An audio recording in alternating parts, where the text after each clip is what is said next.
verdade, eu esqueci. Você que é o cara do berrante do começo. Segura, roteiro! Roleiro de volta! De volta.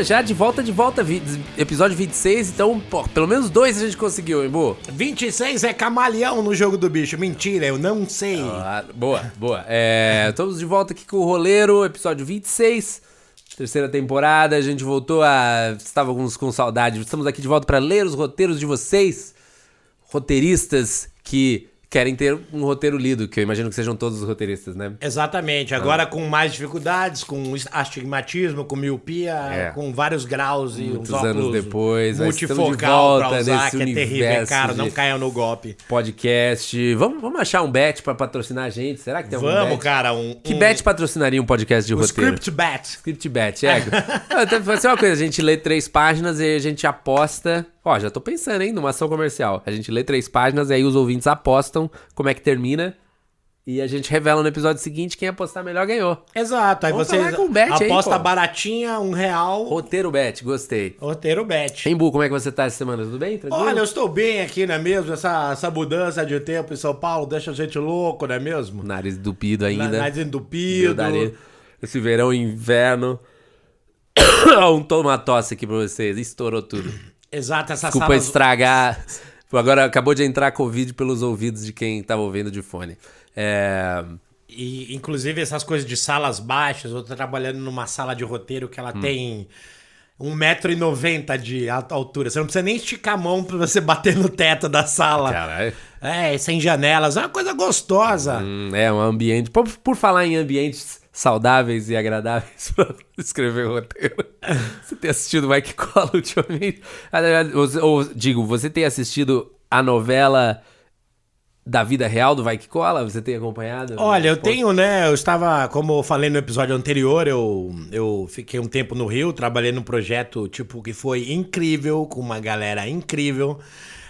Que foi o Bar do Gogó, que está lá no Multishow, no Globoplay. Assista a um talk show que exatamente apresentado por personagens e não pelas pessoas físicas. Então é muito legal, tem uma banda de samba, foi o Dudu Nobre, foi o Zico, foi muito a Cacau Protásio, foi... Olha lá, Cacau Protásio. Foi, nossa, muita gente, foi o elenco maravilhoso, a Rosane Goffman, maravilhosa, a Sinira da novela, cara. Eu tive o prazer de conhecer uma pessoa amabilíssima, o próprio Maurício Manfrini, que é o... Vocês gravaram quantos programas? Foram 15 episódios. 15 episódios. E, inclusive, tem essa loucura dos roteiros, que vida de roteirista, ela pode ser muito divertida e pode se transformar num inferno de uma hora pra outra. Por exemplo, quando você faz um talk show, qual que é o maior medo de um roteirista de talk show? É que caia o convidado. Verdade. Então estávamos ali num belo hotel em Curicica, porque eu olhava para a direita e via o Projac, olhava para a esquerda e via o Rio Centro, que era onde eu trabalhava nas gravações. Tava tudo certo. E o Rec 9 também, não? Não, o Rec 9 eu acho que é um pouco mais longe, eu não conseguia ver. Mais longe ainda. Mas o pessoal da série Reis estava hospedado no mesmo hotel que eu encontrava com eles durante o café da manhã. Teve inclusive um dia que eu estava trabalhando em casa, porque tinha caído outro convidado. E entra o roteirista, eis que entra no elevador, o roteirista do Reis, com uma pilha de roteiros para o elenco ler. Eu olho pra cara dele, também estava no hotel esse dia, porque caiu um convidado, eu tive que escrever e voltando a ambientes. É muito melhor você escrever num ambiente calmo, porque mais que você goste das pessoas que estão com você, as distrações fazem o seu trabalho durar 7 vezes mais. E eu olhei pra cara dele e falei, você é roteirista? Ele falou, sou. Aí eu falei, eu também. Aí ele deu aquele sorriso de quem sabia o sofrimento que é quando cai um convidado. Entendi. E foi o que aconteceu no último dia, tava tudo feliz. No último dia da última gravação caiu a convidada, que era pouca, porque a Warner... Vocês sabem, a Anitta, ela saiu da Warner. Eita! Vai falar tudo aqui, tudo aqui. A Anitta saiu da Warner porque a Warner realmente é uma gravadora que tem uns métodos estranhos. Inclusive, quando a gente entrevistou a Anitta no Vai Fernandinha, tinha uma condição da Warner. Ela não pode cantar.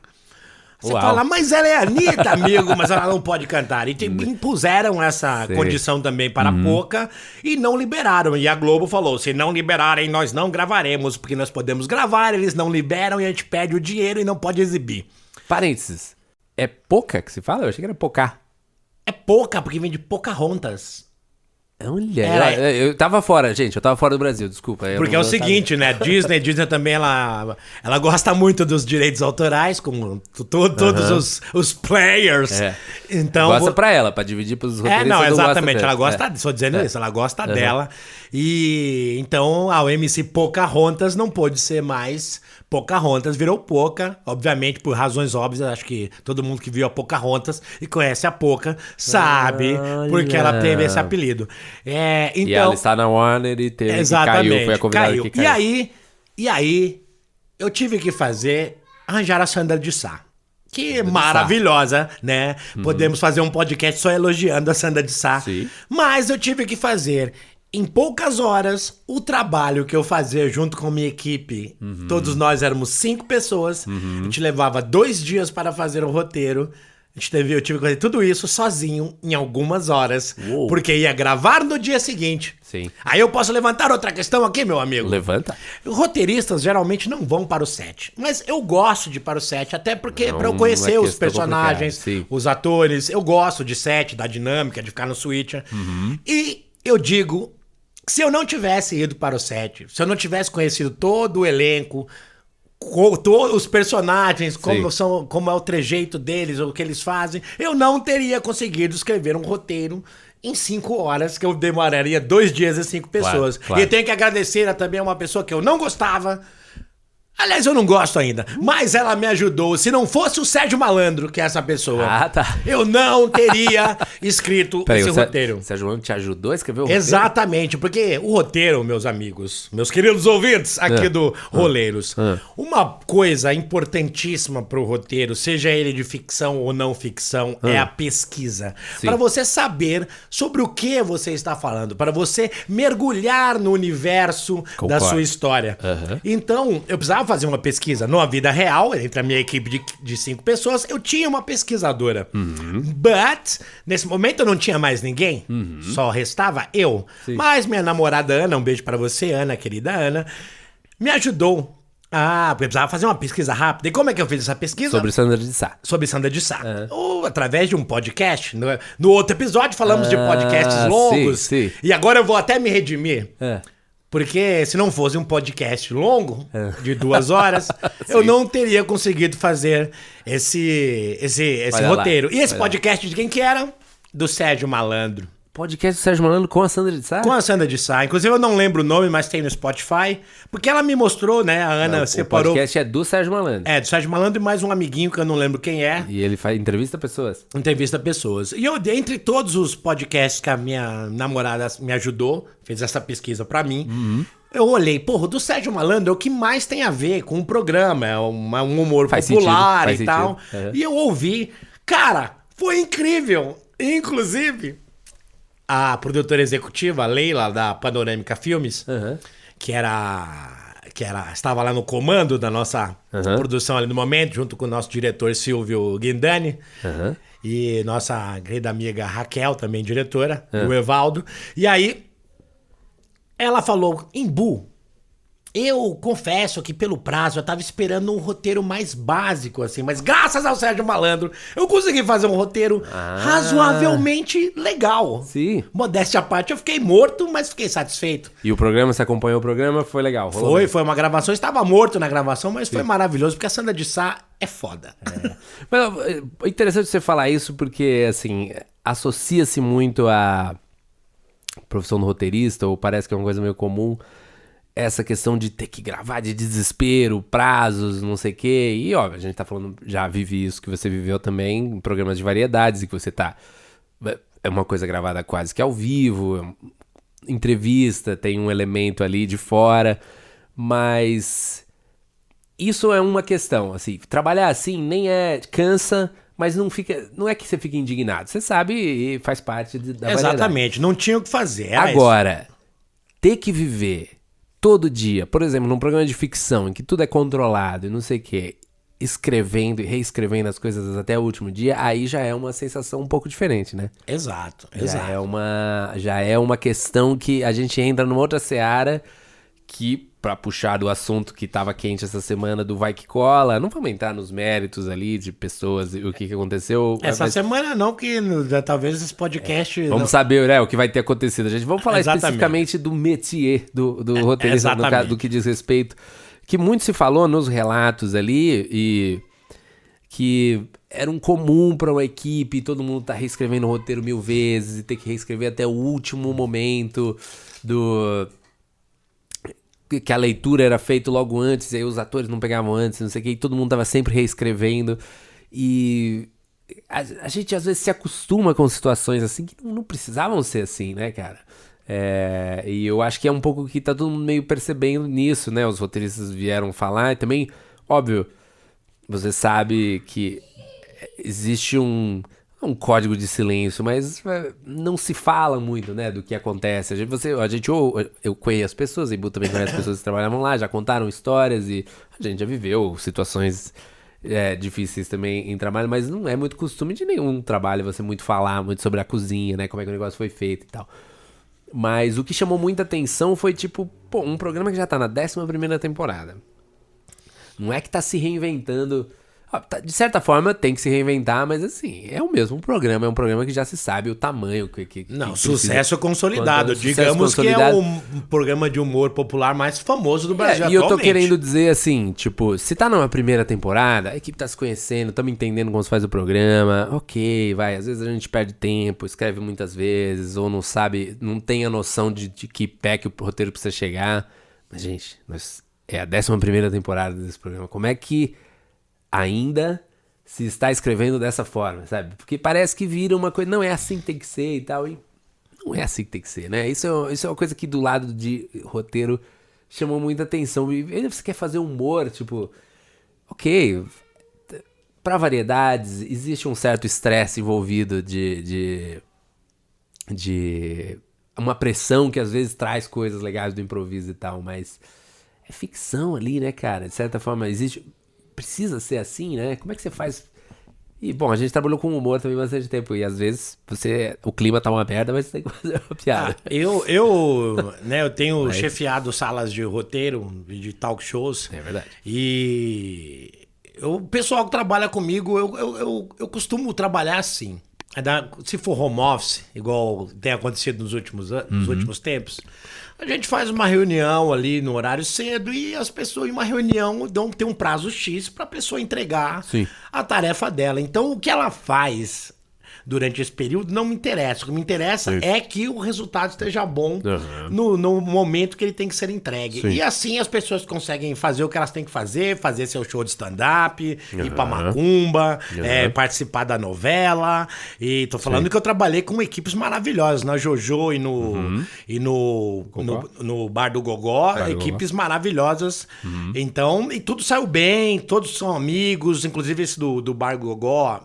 Tinha algumas pessoas que trabalharam no Vai Que Cola também. E todos ficaram satisfeitos, o elenco. Mas essa coisa que a gente estava falando do roteiro, dos atores, eu confesso, foi meu primeiro trabalho que tinha ficção misturada. Mas o elenco, dei sorte do elenco maravilhoso, tanto o Maurício Manfrini, o Paulo Matias Júnior, Rômulo Belotti, Evaldo Macarrão e a Rosane Goffman. O que eu disse pra eles? Eu falei, cara, o roteiro, ele é um caminho. Ainda mais eu não sou um roteirista que faz piadas. Eu não sou muito bom de escrever piadas, assim, papum. Mas, a gente tava com o Paulinho Gogol, o Maurício Manfrini. O cara faz há 30 anos isso.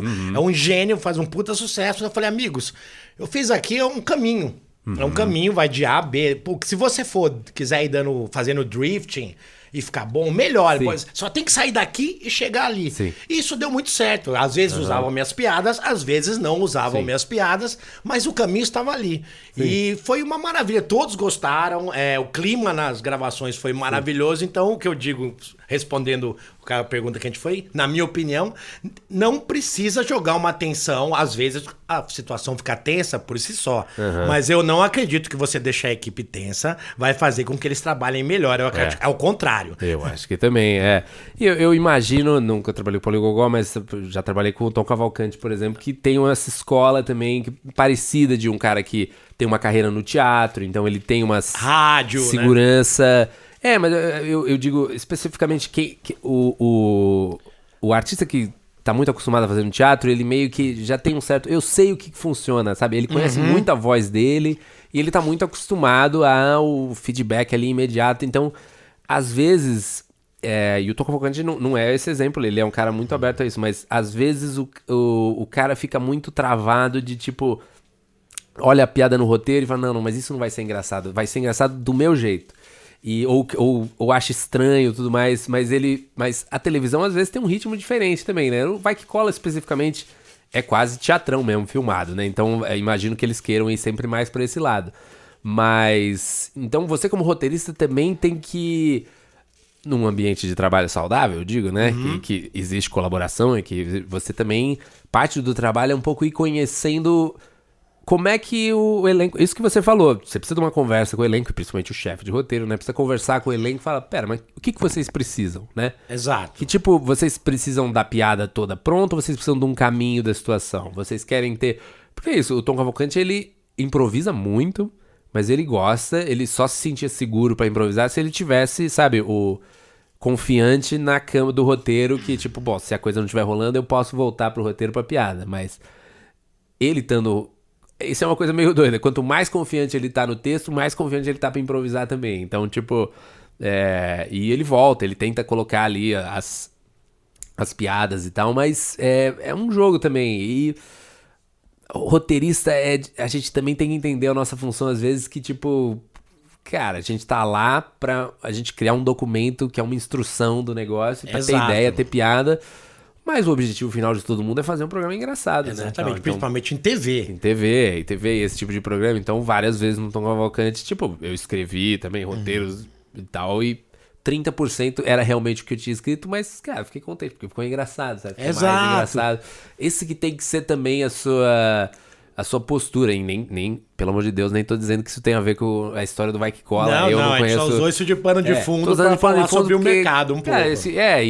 Tipo, todo mundo, se alguém tá ouvindo aqui, que tá pegando pela primeira vez o trabalho e tal, eu acho que é uma coisa legal. Eu gostaria de ter ouvido quando eu comecei a trabalhar assim, sabe? Foi meio naturalmente, mas eu acho que o planejamento, você como chefe de sala também, se você é um chefe de sala que todo mundo tá mal, tá tendo burnout, não sei o quê, eu também já trabalhei com isso, tipo, eu me sentiria meio... Pô, falhei no meu Exatamente, minha equipe tá morta, cara. Equipe tá morta, tá todo mundo tenso, sabe? Você que tá numa posição um pouquinho mais de força, de comando ali, você tem que levantar a mão e falar, gente, não tá dando isso aqui. E, óbvio, tem forças ali, 1000 coisas acontecendo. O próprio roteirista-chefe dessas últimas edições do Vai Que Cola fez um depoimento no LinkedIn, que a gente pode botar o link lá, que ele... falando realmente que a situação era muito difícil, que eles não se sentiam apoiados e tal, e o Vai Que Cola já é uma máquina muito grande, já, sabe, tipo, a coisa já funciona desse jeito, então é difícil você levantar a mão e dizer, não, isso deveria ser diferente, entendo.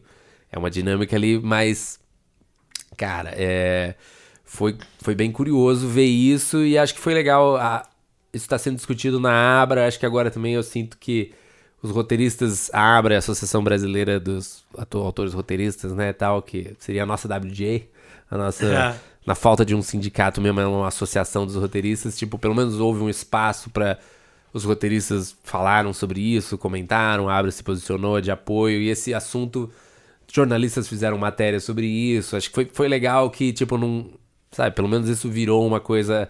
que tá sendo discutida mais em aberto, porque às vezes também o fato, né, de ficar muito fechadinho, assim, Aliás, um bom tema pra gente, futuramente, claro, a gente não vai fazer isso rápido, porque a gente vai precisar produzir, era arranjar alguém especialista em direitos autorais pra gente discutir essa coisa dos direitos autorais para as reprises, não é mesmo? Nossa, isso aí já é um outro assunto. A gente até pensou em falar nesse episódio, mas em boa, já tá na hora da gente ler. Exatamente, e precisamos de auxílio jurídico para falar, para não falar moscada. Não, mas é porque a gente queria falar sobre greve, sobre direito autoral, sobre reprise. Isso aqui no Brasil é uma loucura, né? Mas é uma boa ideia, trazer alguém pra falar como isso deveria funcionar. Exatamente. E na verdade, tipo, até de repente alguém da Abra, o que a Abra tá fazendo, tá tendo a Abra e a GEDAR também, que é do direitos, gestão dos direitos autorais aí, tentando fazer minimamente uma coisa que existe na música.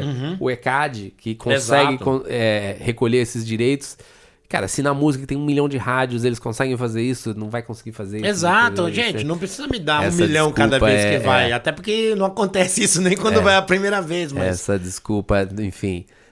Mas... Então... Um fundo de garantia para os roteiristas, exato, olha só. Companheiro. Mas vamos... Enfim. Vamos ao primeiro roteiro de hoje? Vamos ao roteiro de hoje. O roteiro de hoje. Né? A gente tinha falado de 2 roteiros, a gente vai... Estamos lendo um roteiro por vez, porque a gente quer... Peraí. O que eu tô vendo aquilo ali? É boi no rolete? Pô, você preparou um boi no rolete hoje pra gente, Gustavo? Maravilha, hein? Por que tá acontecendo? Não, eu tô vendo. A gente tá no rádio, então eu posso falar um absurdo só pra incentivar a mente das pessoas.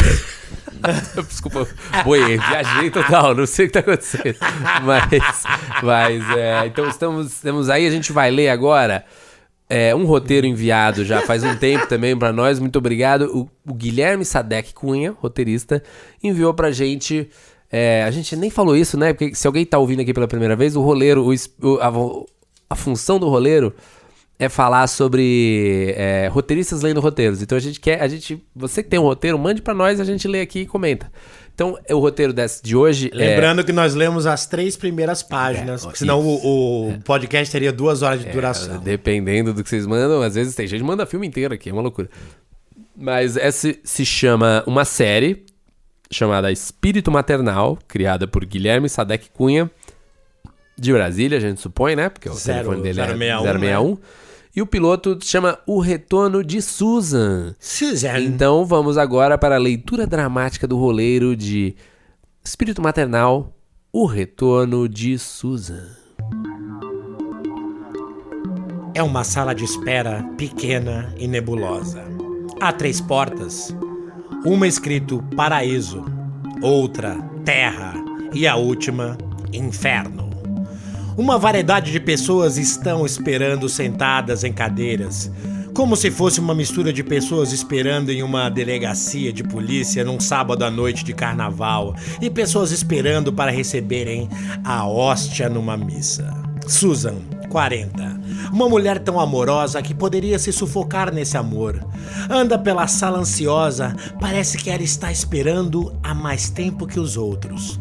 Clarencio, 35, um anjo entusiástico e curioso, está atrás do balcão checando o computador moderno.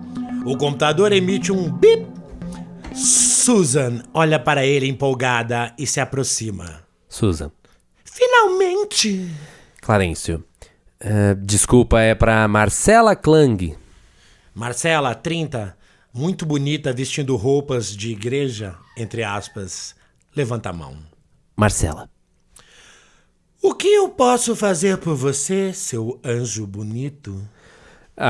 Obrigado. Isso é muito legal de você. Seu embarque chegou. Ele a leva para a porta do inferno e a abre. Um fogaréu sai da porta, sem machucar qualquer outra pessoa, e pessoas gritam do outro lado da porta. As pessoas na cadeira esperando ficam assustadas. Clarencio e Susan estão acostumados. Marcela. Ah, não, por favor. Olha, não sou eu que decido. Tchau. Ela é sugada para dentro do inferno por um forte vento. Clarencio volta ao computador. Susan. E o meu embarque? Quando vai ser? Susan, já conversamos sobre isso. Você precisa ser paciente. Mas eu nem devia estar aqui. O maldito motorista que me colocou aqui, que deveria estar ali. Era. Ela aponta para a porta do inferno. E enquanto meus filhos estão sentindo falta da mãe deles, ele está curtindo a vida na terra. Paciência é o... Outro bip. Bip! As pessoas esperando olham para Clarencio, preocupadas. Susan. Você pode, por favor, me deixar voltar para minha família? Só por hoje. E aí eu vou ser tão paciente quanto você quiser. Clarencio olha para ela com desdém. Henrique Gonçalves, seu embarque chegou. Susan está desapontada de novo. Henrique Gonçalves, 55, careca, alto e bem gordo, cheio de tatuagens, levanta extremamente preocupado. Henry. Sim, senhor? Clarencio. Clarencio. Que isso, me chama de Clarencio. Você vai pro céu, você vai adorar lá, todo mundo adora. Susan, entre parênteses, brava. Vai logo! Ela o leva até a porta. Henry é o Henrique, né? Henry. Agora, Henry Fincher. Legal, vou poder rever meu irmão. Clarencio. Então, não. Henrique está surpreso. Susan abre a porta para ele. Um canto angelical e uma luz dourada ilumina Henrique, que entra na porta com prazer. Clarencio. Que legal você levar ele. Você poderia ser minha ajudante. Susan. Eu estou aqui há tanto tempo que poderia fazer o seu trabalho. Clarencio, acho que você poderia aceitar sua nova vida. Agora, por que você não senta e espera um pouco? Eu tenho certeza que vai dar tudo certo pra você. Susan. E por que você não... esquece. Susan senta na cadeira impaciente, junto com um sininho que toca, como um novo freguês entrando numa loja. A porta da terra abre. Um novo grupo de pessoas entram. Susan olha para a porta. Clarencio. Olá, pessoal. Sejam bem-vindos à sala de espera. Eu sou Clarencio. Por favor, sentem-se e esperem seu embarque. Quando a porta da terra está prestes a fechar, Susan passa por ela. Clarencio está chocado. Susan, não! Ele está confuso, olhando para a tela do computador e o telefone do inferno toca. É o diabo, mentira. Foi só um barulho que a gente ouviu aqui. Isso não vai ser bom. Fim do teaser.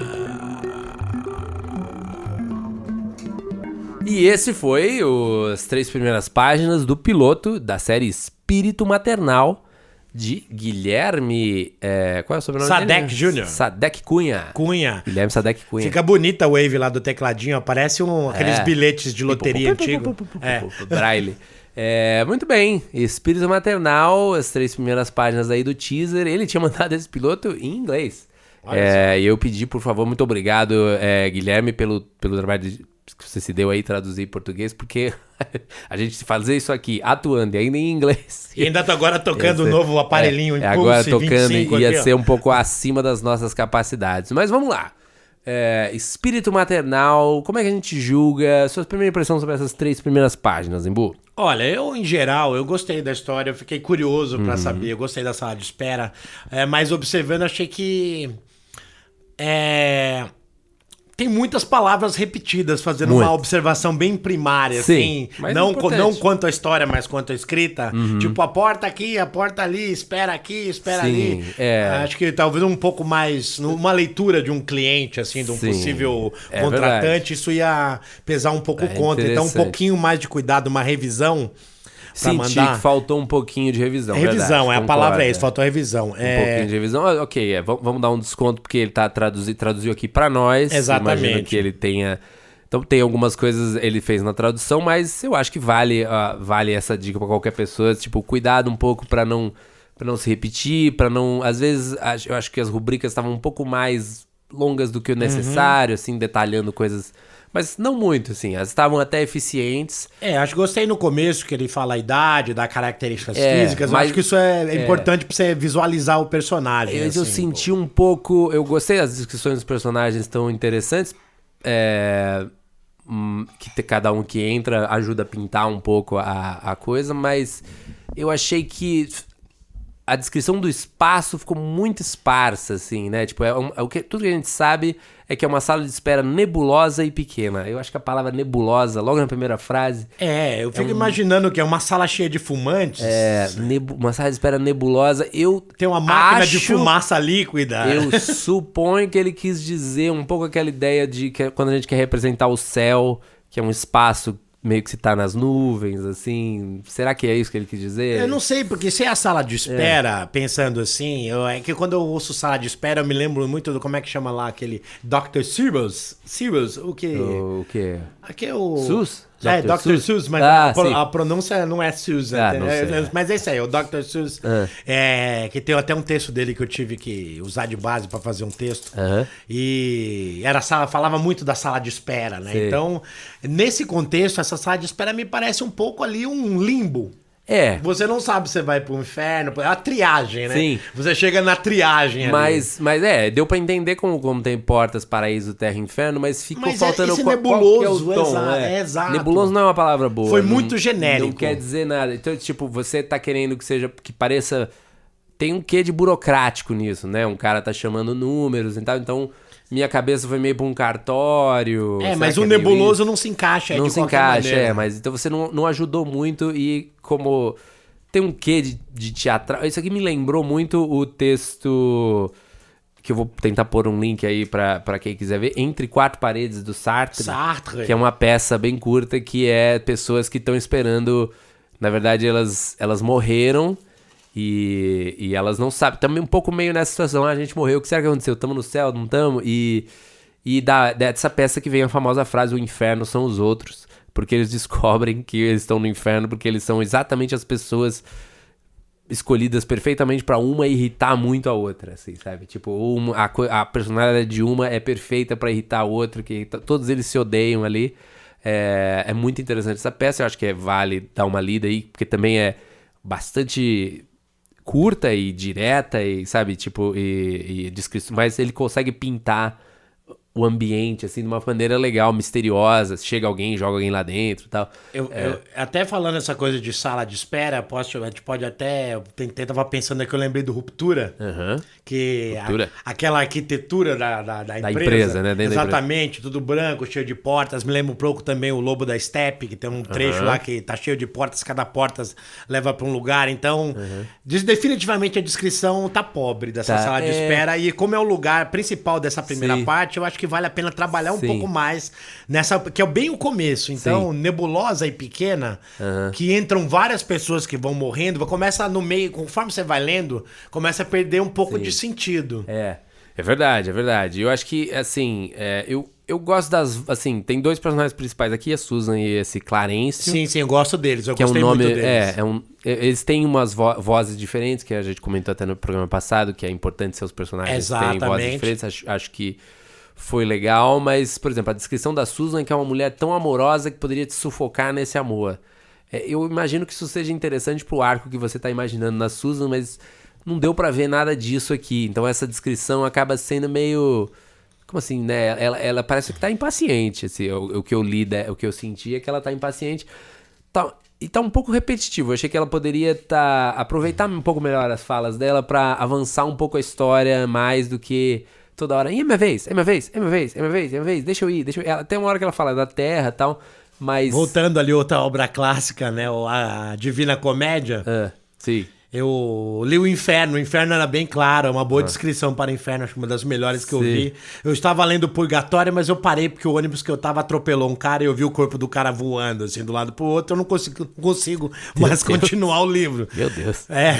Exato, mas o Purgatório era bem diferente do Inferno e não parecia com essa sala. Sim. Porque o Inferno é muito chocante, assim, tem coisas...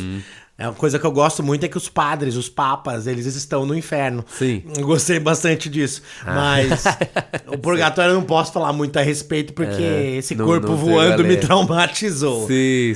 Mas voltando aqui, para não fugir muito do assunto, eu gostei bastante. Gostei legal. Mas realmente tem que ter um cuidado a mais na escrita e na descrição, como nós falamos aqui, do local, porque...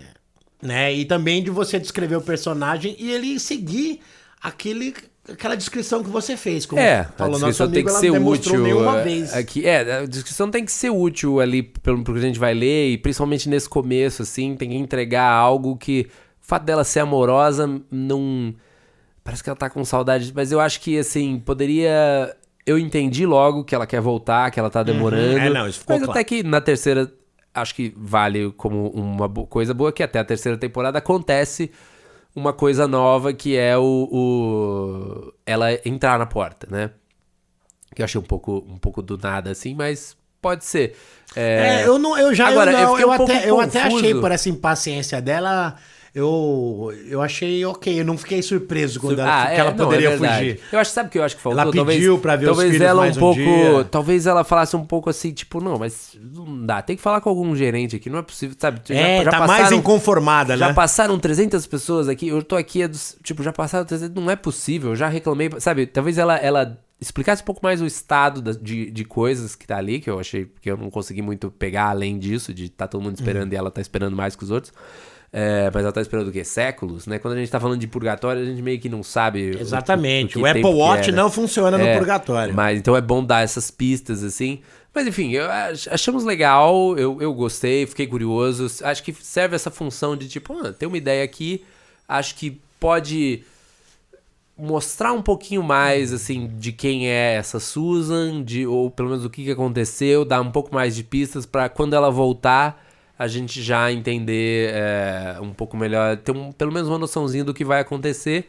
Do que espera ela na Terra. Por quê? Por que ela voltou? Só pra ficar com os filhos? Né?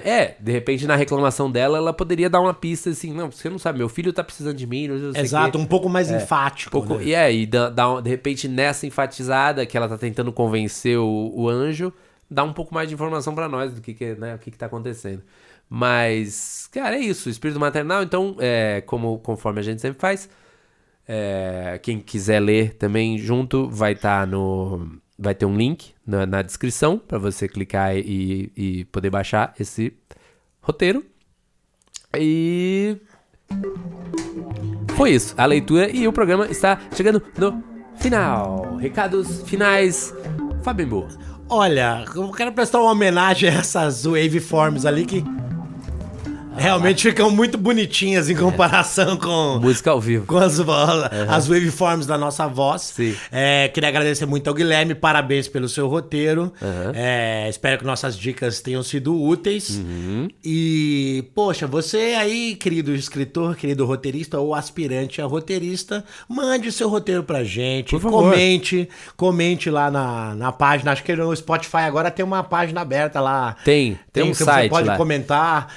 Sim, se você for em roleiropodcast.com.br, você cai na nossa página agora do podcast, onde você quiser marcar comentários, mandar perguntas. Exato, mande para o seu amigo roteirista o nosso podcast para ele ouvir também. Isso. Incentive isso.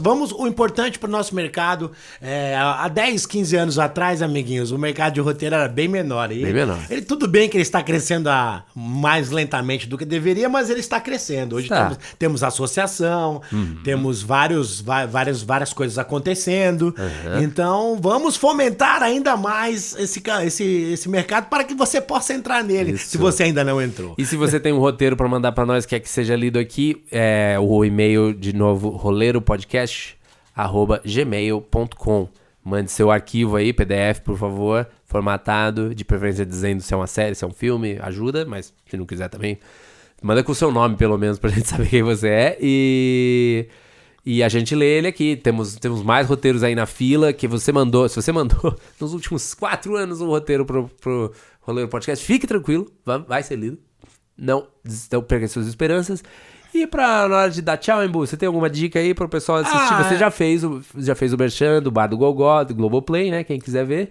E também, quem quiser assistir o programa da Band, o Melhor da Noite. Mas mais jornalismo e tal, mas eu também recomendo muito uma mistura louca de jornalismo com entretenimento, gastronomia e tudo mais.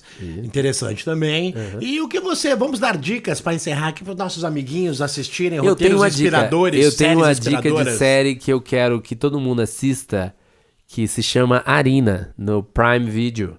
E Arina, por quê? Que eu quero que todo mundo veja. Além de ser muito engraçado, é uma comédia, foi feito pelo Backdoor, que é a versão mexicana do Porta dos Fundos. O Porta dos Fundos, ele lançou os roteiros brasileiros gravados por... As sketches brasileiras gravadas por atores mexicanos. Olha, eu nem sabia que tinha uma versão... Chama Backdoor. É muito hispânica. É muito legal. Do México. E, contando aqui a história, sabe aquela sketch farinha que o Peçanha vai ver tem um monte de droga, uma apreensão de droga, ele fala, deixa eu ver isso aqui, se é cocaína ou é farinha. Ele põe um pouco na boca, aí põe um pouco no nariz, aí começa a cheirar, começa a jogar farinha e tal. A versão dessa sketch, que se chama Arina, no México, foi um sucesso estrondoso. Que legal! 70 milhões de views agora, mais do que é daqui e tal. Acho que é do Backdoor total, acho que é a sketch mais vista e tal. E ela fez tanto sucesso o personagem lá, feito por um humorista mexicano muito bom chamado Memo Villegas, que o Tenente Arina ganhou uma série da Paramount, na Prime Video. No Prime Video. E essa série já tá na primeira temporada e eu trabalhei na segunda temporada, que vai estrear dia 11 de outubro. Então eu quero que todo mundo veja a primeira temporada, chama Arina, com H-A-R-I-N-A, E assistam essa primeira temporada, é muito divertida, muito engraçada. Foi escrita por roteiristas aqui do Brasil. Que demais! E adaptada lá no México. Tem 8 episódios de meia hora, curtinhos, funciona muito bem. O elenco é maravilhoso, a direção.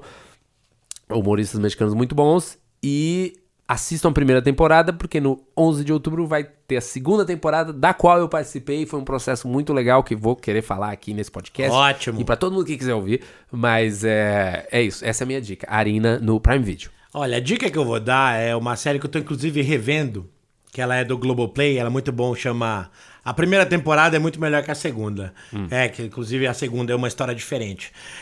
Chama Por que as Mulheres Matam? Muito bom. É o seguinte, é uma história de 3 assassinatos que ocorrem na mesma casa em épocas diferentes. Então, é um casal dos anos 50, Golden Years. Um casal dos anos 80, que é a Lucy Liu, que é maravilhosa no papel. E um casal modernoso ali, 2019. Todos morando nessa mesma casa. Nessa mesma casa, que passou por reformas ao longo do tempo e tal. Então, que já o casal de 2019 é um casal mais modernoso. O marido, inclusive, é um roteirista que não consegue escrever o roteiro. O clássico. O clássico. Roteirista, personagem roteirista. Exato. E, cara, o jeito que eles constroem a história, a montagem, eles conseguem fazer uma cena, os momentos de tensão, com as 3 épocas simultaneamente. Eles montam isso, passando de uma época para outra e voltando de uma maneira maravilhosa. É uma série divertida e muito, muito boa. Todo episódio tem as 3 tempos. Tem. São os 3 tempos, eles vão simultâneo. Corta de um pro outro. A montagem é maravilhosa. É muito boa, é muito boa. De estudar. Tanto que eu estou vendo a segunda vez e... Difícil fazer isso. E agora, como eu já sei a história, eu fico observando ainda mais os detalhes. A montagem realmente é maravilhosa. Por que as Mulheres Matam? Está no Globoplay também, eu indico. Muito bom. Bem. Então é isso, essas são nossas dicas. 45 minutos, hein, Mu? Olha só, conseguimos fazer aqui um tempo... Somos uma máquina de podcast. Tempo regulamentar, já estamos nos acréscimos. Então, muito obrigado a todo mundo que nos ouviu até aqui. O Roleiro Podcast está de volta essa terceira temporada. Botando fé, hein, Mu? Essa terceira temporada agora vai, hein? Agora vai. Com o patrocínio aqui de Final Draft, aqueles caras achando, né? De bet. Vamos procurar um bet aí. Roteiro bet. E também sigam a gente nas redes ali no Instagram. Eu vou tentar colocar uns cortes de... Vamos ver, né? Se eu vou ter paciência de fazer isso. Mas a gente estamos gravando um pouquinho. Se você quiser ver um pouco a imagem de como é que é. Aqui a música ao vivo. Se você quiser conhecer a banda, né? Muito obrigado à banda que veio aqui hoje nos acompanhar. Nós vamos roubar o cachê de vocês, como é feito no mercado, então já anotamos a placa, ok? Sigam a gente também no Instagram, Roleiro Podcast também. E um grande abraço e, tentem não ficar trabalhando de madrugada, gente. Eu sei que se você é obrigado a trabalhar, fique pensando, será que tem alguma forma melhor de fazer isso? Será que isso é necessário mesmo? Exato. Às vezes, como foi o caso lá do começo do episódio, não teve opção. Não foi culpa de ninguém. Então eu tive que trabalhar, é justo. Mas se você, essa coisa de fazer a pessoa trabalhar de madrugada, gente, nossa profissão de roteirista, ela exige que você esteja bem. Porque o cérebro não funciona se você estiver desgastado. Acho que toda profissão, né? Exato. A gente tá trabalhando, a gente não tá também... Eu lembro do episódio resgatando gente do incêndio. O BoJack Horseman, quando ele resolve escrever o livro lá dele, o roteiro da noite pro dia se drogando. Não dá certo, gente. Não façam isso. Não funciona. Muito bem. Essa é a dica de saúde do Roleiro Podcast. Abraço pra todo mundo e até o próximo programa. É isso aí. Esse foi mais um Roleiros Podcast.